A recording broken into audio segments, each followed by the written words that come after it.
Welcome back to another video. For those of you who clock out in 5 minutes, please do not do that because I have an announcement at the end of the video to make, and I would really appreciate it if you gave me more watch time and hung out to the end of the video. For those of you who are wondering what this is, I was originally going to make this a reaction video, but I also don't want to subject you to Zakir Naik. He honestly, like a lot of my ex-Muslim friends, one being Ali Malik, watches him for fun because he finds it funny, but he honestly he gives me PTSD because I spent so much of my time consuming his content, learning his arguments. Like, it got to a point, and I think I've said this on multiple podcasts, it got to a point where his voice was the voice that narrated all my thoughts. Like, it got that bad because all I used to watch was Peace TV because I venerated him as someone who was really intellectual and knew everything, was super scientific, whatever. But recently, while I was taking a shower, this video on autoplay just started playing, and it reminded me of the first guy who put doubts in my mind. I know that sounds bad, but the man who asked the question in this video that is so it's so self-congratulatory. Like, it's up on Zakir Naik's personal YouTube channel, and it's called Overwhelmingly Intellectual Answers to an Atheist. It's stupid. It's such a stupid title. But the guy who asked this question, his name is Harris, and he asked the question that I am continuing to ask because it was the first time, and by the way, I'm not a scientific person, so none of the sort of scientific debunking really did much for me. I'm someone who left Islam for what I consider to be a theological reason because I have what I like to call a disagreement with God and who God claims to be. I don't like God. I've said many times that he's a tyrant, and if he does exist, we should be fighting him. But Harris asked this question, and I still to this day ask this question, and it was the first time that I had seen Zakir Naik answer a question where I felt genuinely like it was an unsatisfying answer. There were so many deflections, there were so many just lies, straight up disingenuous remarks, and I just couldn't, it became a question that burrowed into my brain, and then I couldn't get it out. Like, I just could not stop thinking about it. I ended up asking it to multiple different people, getting a number of different answers, and then eventually deciding, you know what, it's garbage. Like, I don't need it anymore. So we're gonna dive into this question. I'm gonna throw up the clip of Harris asking the question. I'm not gonna include Zakir Naik answering the question because, like I said, he gives me PTSD, and I don't want him to give any of you PTSD. So if you want to go and watch it, I've given you the title. You can go and search it up if you want to go and see him answer this question. But I'm just gonna give you a brief overview of what he says and then a response to him. The question. I'm somewhere between an atheist and agnostic. I'm not sure where. God has created this entire universe, and the Quran speaks a lot about how it has taken so many days and mountains and this and that, and life is going to be a test and whatnot. My question is, way before God decided to create this entire universe, before he decided to put human beings, before he decided to send Prophet Muhammad or Adam and Eve, way before he even planned about doing any of this, he knew the end result of it. He knows in the end he will be disappointed by certain people, and he will throw them in hellfire. He knows they will be burning. He knows they'll be tortured, and that is when they'll be repenting for what they've done. Way before he created the entire universe, he knows the outcome is gonna be bad. It may be good for certain people who are in heaven, but he knows that he can save those people from being in hell way before he even decided to go ahead with the creation. Yet he decides to go ahead with it with all his godly logic. Why would he want to do that? The question, if I can just put it in this manner, how can God be so sadistic that he would actually go ahead with a plan which he knows is going to end up in that manner. So, now that you've watched the clip of Harris asking the question, basically what Zakir Naik says at about 3 minutes 05 after he like does the whole brother has asked a very good question, he asked this, he like repeats the question for the audience as if they didn't hear it the first time, which is essentially he just primes his audience by doing that, because he like changes up the question to make it like easier for him to answer. But he adds in like a very slight ad for the school that he set up. I can't remember what it's called. It's in that video if you're really desperate to go and see it. I will not be saying the name here. But he basically compares life, so life as we're living right now, the test, as a school examination. And I've heard this scenario made so many times, and I just want to correct the analogy because it's such a poor analogy. I've heard it a lot, people saying that life is a test, and now I've also heard, and you guys, if you go and watch the video, have also heard life being compared to a school examination. Like I've heard that so many times, and it's just such a poor analogy. And now, I'm not the analogy queen. I don't always pop off with great analogies, but I can do a little bit better. Life is a game. It's a numbers game. It's a numbers game where, especially when you consider Islam, it's a numbers game of counting how many good deeds you get and how many bad deeds you get. You don't know the score until the end of your life, and then you burn in hell forever, or you get paradise. Like, that's the game. And it is essentially gambling. You're essentially gambling because there's no clear messages. Everything is super vague. All of the textbooks are really, really vague. It's like being back in Islamic school where they don't teach you anything. They just throw some shit at you and they expect you to know everything. And then at the end of your years, they expect greatness from you when they haven't given you any of those tools. That's what that reminds me of. It's very, very traumatic for me. Sorry.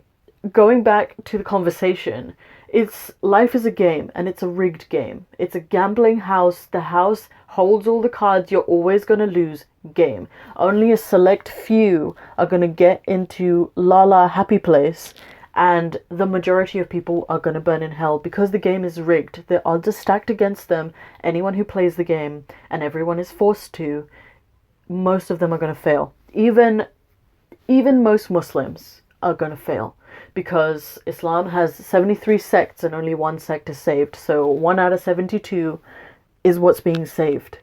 And nobody has a proper number on that. Muslims like to say there's 1.2 billion of us or whatever. I don't even know what the number is, 2.5. I've heard a lot of different numbers. 20% of the world, I've heard that one as well. But even 90% of those people, at least 72, 1 out of 72, the 72 out of 73 are still going to end up in hell, at least for a short period of time. So the odds are stacked against you. It is a gambling house.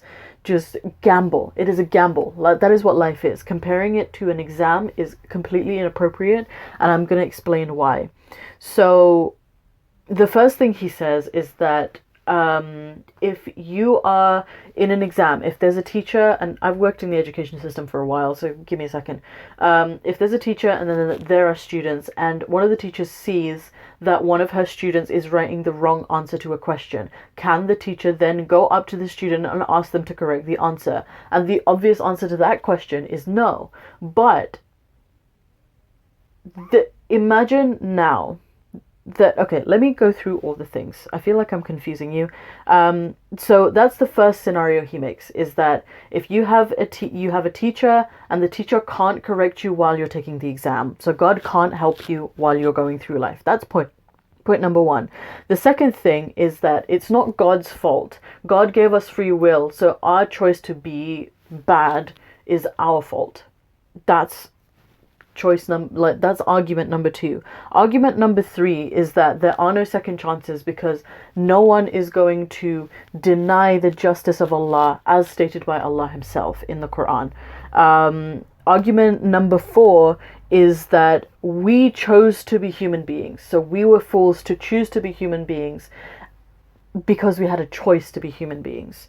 The fifth argument, fifth argument is that the memory of us choosing to be human and agreeing that Allah is the only one worthy of worship was erased. Our memory was completely erased. The sixth argument is that after the exam, you can check your score. You can't read and, know the answer while you're in the exam. You can't just take out your textbook and know the answer while you're in the exam. You can only know the answer after the exam. You can go home and check the answer. And then the last thing he does is that he compares Jannatul Firdaus, which is the highest level in paradise. It's like the elite, like only Muhammad. It's like Muhammad's private suite. Like Jannatul Firdaus, he compares that to medical school. Not entirely sure why, but that's what he does. Now, let's talk about the cheating thing first. So I want you to imagine that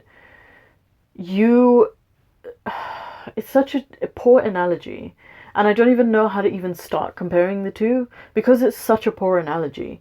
Because first of all, before you take an exam, you're up to speed on what the subject matter is that you're taking the exam on.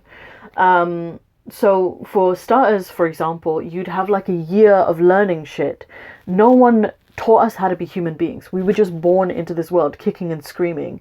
When you take an exam, the first year, 2 years, 3 years, however long it takes, you are prepped for this exam. You have knowledge. Whether or not you choose to revise it, you are given a chance to learn everything. Human beings are not given that chance. So to say that God can't help us in the test of life is bullshit, because God put us here without any prepping. Or, we're here to assume that he did prep us but then erased our memory.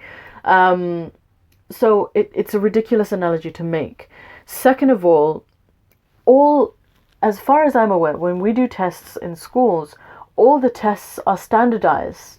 We make sure that everyone starts on time. No one's got their phone on them, so they can't cheat. They're allowed a certain amount of things. If they have disabilities, then they're allowed to have extra time. Those, concessions are made to them.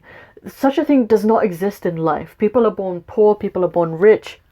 People are born disabled, people are born able, people are born in loads of different ways. The game is stacked up against people, for example, people who are born into non-Muslim families in terms of Islam. People who are born, let's call them believers for ease. People who are born as believers have a significant advantage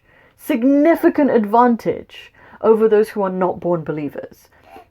That test is not standardized. It is an unfair test just by that, because not everyone is born as a believer. And I know the argument that people are going to make is all babies are born Muslims.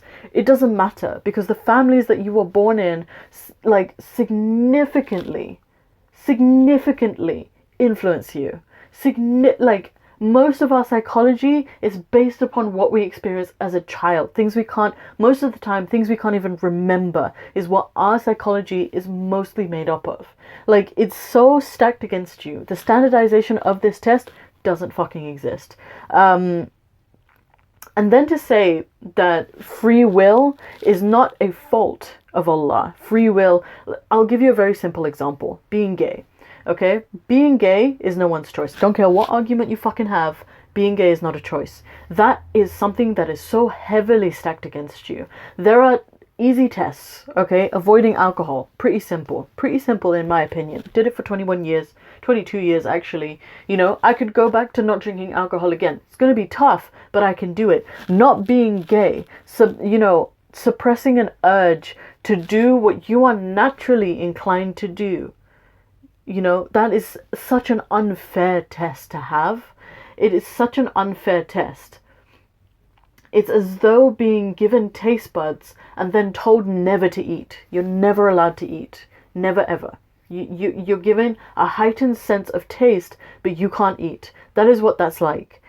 And then they are they are asked to continue suppressing this part of themselves because they're meant to be ashamed of themselves and because it's evil and God doesn't like it, or Allah's arsh shakes every time a gay person has sex, or whatever I don't care what myths you bring me. It's so disgustingly unfair, this test of life. And I had this argument with a few people on Twitter that if, for example, I made a submarine and I put a defect in that submarine, like I put a hole in that submarine, would you blame the submarine or would you blame me as the creator for putting that defect in the submarine? I was fully aware that if I put a hole in that submarine and you put it in water, it would fill up with water and everyone in it would die. Who would you blame? The submarine itself or the creator? Allah, in terms of Islamic law, Islamic mythology, is aware of everything that we are going to do. That is what Qadr narrates. He is all-knowing, okay? He knows the ilm al-ghaib, or the knowledge of the unseen. He knows everything that we are going to do. He knows every single step we're going to make, every single good deed, every single bad deed, every time you take a shit, every time you go to sleep. He knows everything. So he was fully aware that he created people that we're not going to make it into Jannah, and there's no like middle ground. We don't have a purgatory in Islam. We don't have a playground where people can learn to be better, like in The Good Place, which is, I think that's part of the plot line. I'm sorry if that spoiled the show for you. But he knew that 90% of us were gonna not get into Jannah, and he still created an eternal furnace for us. I'm sorry, whose fault is that? You could have easily not made those people. Just not made them. Or made them, like, better people. I don't know. It just seems really silly. And then also, in schools, most of the time, you can retake an exam. You can redo an essay. You get a second chance to make a better attempt at whatever exam you're going through, you know, usually. Especially when it comes to younger children, especially if they're not developed, which with God, we don't have any guidance. We just have some vague scriptures and people telling us what to do. Like, that's all we have. We're in this complete state of confusion most of the time when it comes to religious texts. Everyone has a different opinion about everything. It's just, it's ridiculous for you to, you know, Zakir Naik goes into how, oh, everyone is going to ask for a second chance, but they're not going to get a second chance because no one's going to deny the justice of Allah. But Allah's always so busy sucking his own dick in the Quran. Like, no one else is asserting that. Only Allah is asserting that. Like, only Allah is saying that everyone's going to be okay with my judgment. How the fuck does he know? Like, I know he's meant to be all-knowing, but I'm going to have a couple of questions at least, like this one. Like, you knew that I was going to do that, so why did you make me? Like, I've had that question also while I was still a Muslim. Like, why didn't Allah just make me some grass? Like, I feel like that's such an easier option. And then he makes the argument that we chose to be human beings, which is an argument I'd never heard before he made it. And I've looked into it and I've never ever seen it again. It seems like such a lie. I don't know if there's any contextual evidence for it. I have not found any. Of the fact that human beings chose to be, as if we had a choice of what we could become. I mean, it's all mythology, it doesn't matter. But it's ridiculous to me that that's the argument he went with. We chose to be human, so it's our fault that Allah's going to burn us in hell forever. It's stupid. It's ridiculous, and I don't like the argument.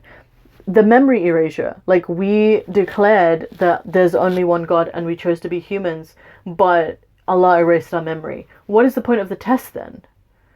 Have you ever been to a test where you've, like, studied hard for it, you studied this for 2-3 years, you went into the exam, and they just went click and erased your memory? Like, what kind of test is that?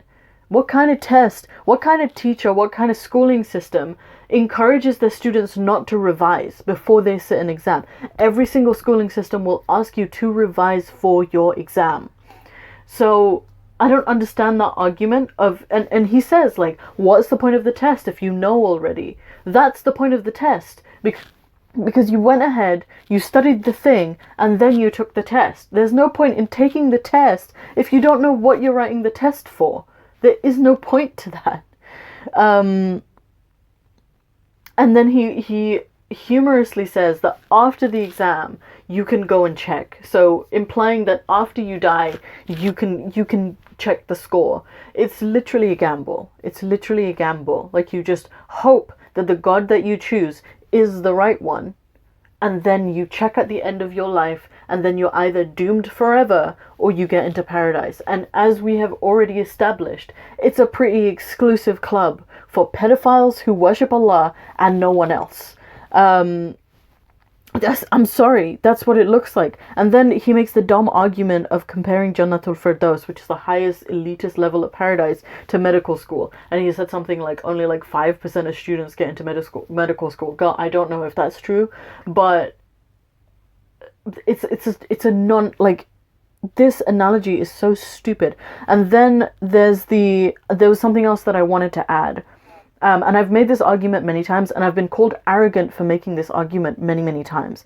Imagine you are in a school and you're taking an exam, but there's one student in the class, and we all know who that student is, but he's had the privilege of getting the cheat sheet from the teacher.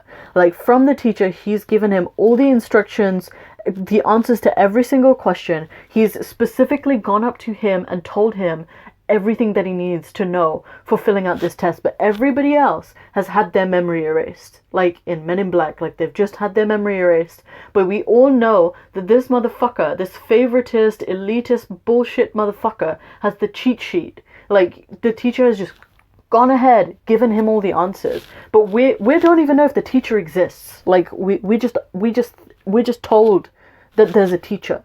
But this supposed teacher has given this guy a cheat sheet. How unfair is that? Like, his odds of success are so much higher than everybody fucking else.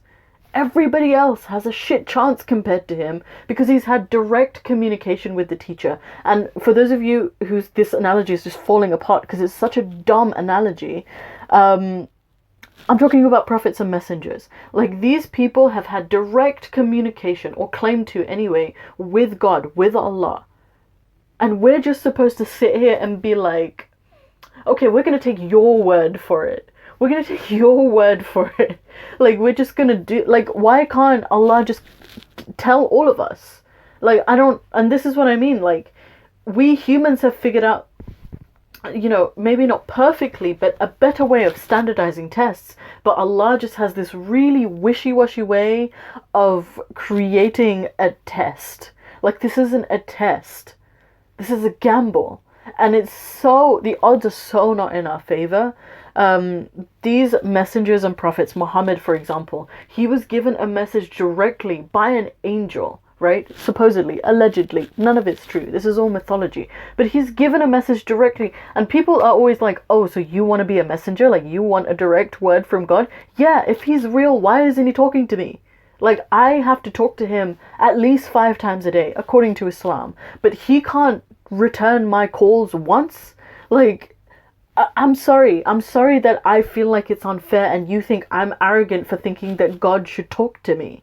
Like, I feel as though it's just such a, if we're going with this analogy, that God is meant to be this strict teacher who's holding a test for us, he should at least tell us it's a test, you know? And he doesn't even do that. Like, he doesn't even make us aware of that. He's just really good at writing shitty novels and sending stupid, crazy people who marry 12 women at once and, you know, rape and pillage the neighborhood to tell us that he's real. Like, what kind of way of sending a message is that? It's such a it's so stupid. It's so easy. Like, God being omnipotent, benevolent, omniscient, like all these like philosophical terms. I think that's what they're called. I don't know. I'm not a philosophy student, not a student of anything really. Student of psychology right now. I'm not going to get into it. Sorry, digressing. With all his different titles, okay, Allah has like 99 in Islam. He can't simply just wake up one morning and just bellow down to the world, I'm here, Like, he can't just do that. Like, it's a dumb test. It's not a test. It's not a test, and I wish that people would stop making that argument. And I would like to personally thank Harris.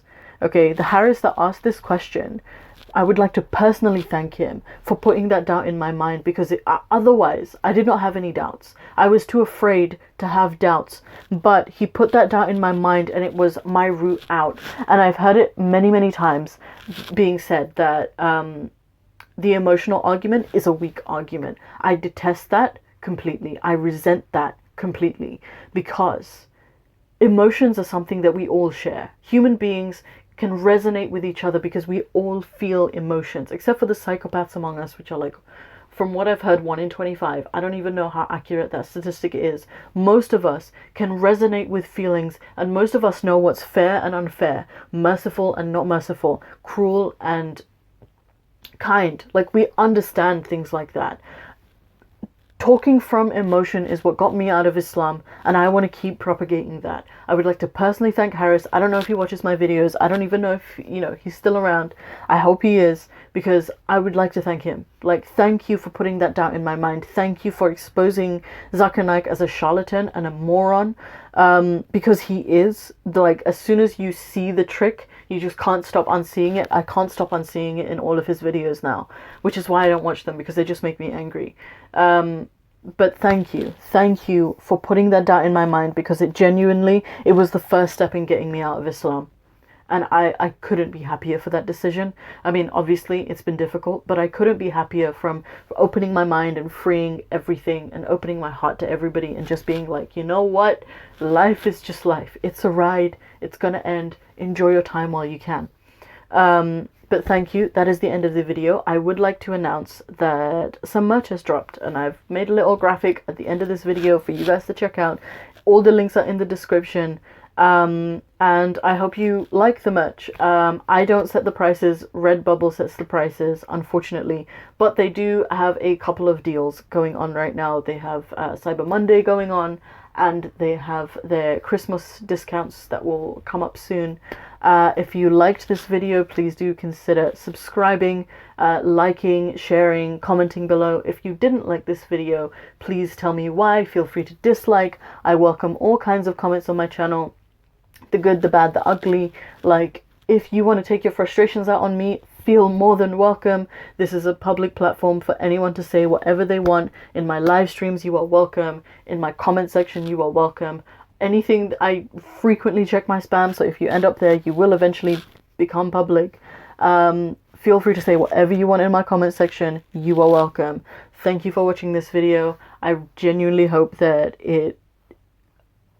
I'm just angry about this analogy, because I keep seeing it made and I really don't like it. And this just randomly, like, I was in the shower, I was like listening to something, it finished, and then this started playing and it just incensed me immediately, so I had to make a video about it. And I was going to do like a step-by-step reaction, but he deflects so many times, it's going to take me forever to edit it. So I decided against it, and I just wanted to include Harris's part just as an homage to him, because I'm genuinely thankful for him putting that doubt in my mind. But anyways, that is the end of the video, and I will see you in the next one, probably on Sunday. If I'm being realistic, because Friday is going to be a little tight for me, and I'm most likely going to do a live stream on Sunday. So make sure you join in for that. I'm not sure what the time will be. It's probably going to be in the morning, because I have stuff to do in the evening. Unless I'm going Speaker's Corner. That has not been decided yet. I don't know what I'm doing exactly. I'm sorry. I will update you on Twitter. Follow me on Twitter. All the links are in the description. I forgot to shill my Patreon and my PayPal. If you would like to support me monetarily, I hate doing this. I really do, but I have to, because I'm like kind of struggling right now. But if you would like to support me monetarily and you have no obligation to do so, I have a Patreon that you can donate to me monthly, or you can alternatively give a one-off donation to my PayPal. Everything is in the description. I love you. Thank you for joining me, and I will see you in the next video, whenever that is. For updates, follow me on Twitter. That's my most active platform. But anyways, thank you and goodbye.